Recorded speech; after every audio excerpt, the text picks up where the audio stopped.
अस्सलाम वालेकुम दोस्तों, कैसे हो? उम्मीद है कि सब खैरियत से होंगे। अल्लाह आप लोगों को ऐसे ही खुश रखे।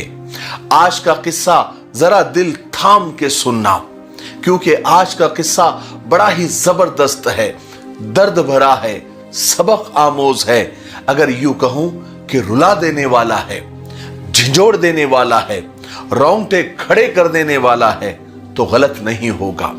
क्योंकि आज का किस्सा हम सबको एक ऐसी हस्ती के बारे में याद दिलाएगा जिसके बिना हम दुनिया में कुछ भी नहीं है, जो हमारे वजूद का जरिया है, लेकिन वो हमेशा नजरअंदाज होता रहता है, इग्नोर होता रहता है, और वो हर रिश्ते की बुनियाद भी है। तो किस्सा यह है कि एक आदमी, उसका बेटा यूरोप में कई सालों से जॉब कर रहा था और यहां बाप हॉस्पिटल में कई दिनों से एडमिट था, लेकिन उसका बिजी बेटा उसको मिलने के लिए नहीं आया। जबकि एक साल पहले मां बीमार थी तो बेटा खास वक्त निकालकर मिलने आया था। बाप ने बहुत दिनों तक बहुत इंतजार किया, लेकिन बेटा आखिर तक नहीं आया। आखिर बाप का इंतकाल हो गया। बाप के मरने के बाद बाप के बेड के नीचे से एक कागज मिला। बाप ने बीमारी के जमाने में अपने बीवी के नाम, बल्कि सारी दुनिया के लिए चंद लाइनें लिखी थी। वो लाइनें क्या थी? एक बाप का दर्द था, बल्कि एक बाप का क्या, सारे बापों का वो दर्द था। आप वो लाइनें सुनिए, उसके बाद मैं आपको कुछ बताऊंगा। वो शख्स अपनी बीवी के लिए उस कागज पर चंद लाइनें लिखता है, एक मैसेज लिखता है। वो लिखता है कि तुम और मैं कभी बीवी और शौहर थे, फिर तुम मां बन गई और मैं बाप बनकर रह गया। तुमने घर का सारा निजाम संभाला और मैंने कारोबार संभाला। फिर तुम घर संभालने वाली मां बन गई और मैं कमाने वाला बाप बनकर रह गया। बच्चों को चोट लगी तो तुमने गले लगाया, मैंने समझाया तो तुम मोहब्बत करने वाली मां बन गई और मैं सिर्फ समझाने वाला बाप बनकर रह गया। बच्चों ने गलतियां की तो तुमने उनकी हिमायत करके, उनको सपोर्ट करके अंडरस्टैंडिंग मॉम तुम बन गई, यानी जज्बात को समझने वाली मां बन गई, और मैं न समझने वाला बाप बन के रह गया। बाबा नाराज होंगे, अब्बा नाराज होंगे, ये कह कहकर तुम अपने बच्चों की बेस्ट फ्रेंड बन गई, एक अच्छी दोस्त बन गई, और मैं गुस्सा करने वाला बाप बन के रह गया। तुम सारा दिन बच्चों से राज और नियाज की बातें करते करते अपना मुस्तकबिल महफूज बनाते हुए, अपना फ्यूचर सिक्योर करते हुए बच्चों के दिलो दिमाग में घर करती चले गई, और मैं फकत घर का मुस्तकबिल और फ्यूचर बनाने के लिए अपना आज बर्बाद करता चला गया। तुम्हारे आंसुओं में मां का प्यार नजर आने लगा और मैं बच्चों की आंखों में फकत बेरहम बाप बन के रह गया। तुम चांद की चांदनी बनती चली गई और पता नहीं मैं कब सूरज की तरह आग उगलता हुआ बाप बन के रह गया।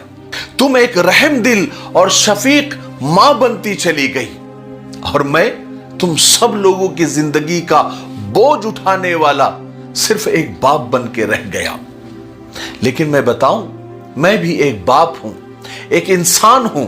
मेरे सीने में भी औलाद के लिए उतनी ही मोहब्बत है जितनी कि एक मां को है, जितनी कि एक तुमको है।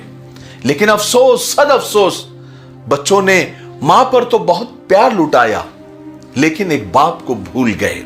मैं ये शिकायत अल्लाह से जरूर करूंगा और मुझे यकीन है कि मुझे वहां इंसाफ जरूर मिलेगा। यह किस्सा खत्म हो गया, लेकिन यह एक इंतहाई कड़वी समाजी और माशरती तस्वीर है। बहुत ही कम माएं ऐसी आपको मिलेगी जो अपने बच्चों के सामने उनके बाप की कुर्बानियां और उनके बाप का मकाम बुलंद करके रखती है। बहुत कम माएं ऐसी होती है जो बच्चों को यह बताती है कि कैसे उनका बाप अपने आगे का निवाला बच्चों को खिलाकर खुद भूखा रह जाता है। कैसे एक बाप सारा दिन अपने बच्चों के लिए, अपने बच्चों के रिस्क के लिए मारा मारा फिरता है, दर बदर भटकता फिरता है। अपने बच्चों के बेहतर मुस्तकबिल के लिए, एक अच्छे फ्यूचर के लिए बाप क्या क्या कुर्बानियां देता है, किन तकलीफों का सामना उसे करना पड़ता है, किस तरह उनको उनके पैरों पर खड़ा करने के लिए बाप अपने आप को बर्बाद कर लेता है, अपने आप को खत्म कर देता है, तब कहीं जाकर औलाद किसी काबिल बनती है। मगर बहुत कम माएं ऐसी होती है जो बाप की कुर्बानियां अपने बच्चों के दिमागों में डालती है। ये डालना चाहिए। माएं ऐसा नहीं करती, बहुत अफसोस की बात है।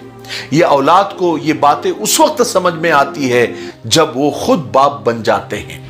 मेरे भाइयों, बहनों और दोस्तों, मेरी चंद बातें आप याद रखें। बाप नीम के पेड़ की तरह होता है। उसके पत्ते कड़वे जरूर होते हैं, लेकिन गहरा साया और ठंडी हवा उसी के नीचे मिलती है। दुनिया की सारी औलादें सुन ले, औलाद के लिए बाप कभी कभी वहां भी हाथ फैला देता है जहां औलाद पांव रखना भी पसंद नहीं करती। घर में बाप की आवाज खुदा की सबसे बड़ी नेमत होती है। घर के दरवाजे के बाहर बाप के जूते देखकर भी हिफाजत का एहसास होता है। किसी ने कितनी प्यारी बात कही है कि जेब खाली भी हो तो मना नहीं करता, बाप से ज्यादा अमीर मैंने नहीं देखा। बाप का साया सर पर होना सूरज की तरह होता है। गरम जरूर होता है, लेकिन अगर चला जाए तो अंधेरा छा जाता है। दरख्त तो बूढ़ा होकर फल ना भी दे, लेकिन साया जरूर देता है। काश औलाद को यह बात वक्त पर समझ आ जाए। 4 दिन भी कोई निभा नहीं सकता जो किरदार बाप सारी जिंदगी निभाता है। लेकिन अफसोस, बाप की नसीहत सबको बुरी लगती है, लेकिन बाप की वसीयत सबको अच्छी लगती है।